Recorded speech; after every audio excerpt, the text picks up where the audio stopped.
Bistek bangus ba gusto mo? Tara, luto tayo. Hello mga gar, magluluto nga pala ako ng bistek bangus. Ito pala ipapakita ko sa inyo. Magigisa lang muna tayo dito ng bawang, sibuyas at sili. Gusto ko kasi medyo maanghang kaya maglalagay ako dito ng sili. Lalagyan ko rin nga pala to ng paminta. At dito naman, maglalagay na rin ako ng asin.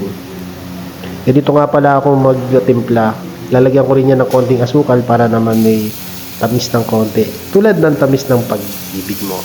Lalagyan ko na rin ng toyo ito. Medyo nakulangan nga ako sa toyo kaya nagdagdag pa ako ng isa pa.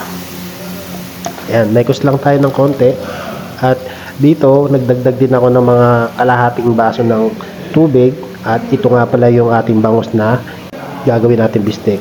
Habang kumukulo na guys, maglalagay na rin ako ng lemon. Lemon ang gagamitin kong pampaasim.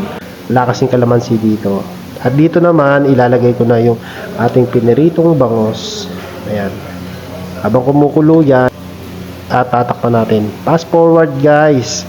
Kumulo na po, hindi ko na po naipakita sa inyo. Kaya ito po, naglagay na rin po ako ito ng slice ng sibuyas.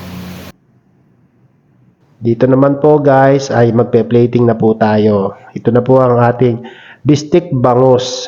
Gar, luto na po ang ating bistek bangus. Salamat Lord.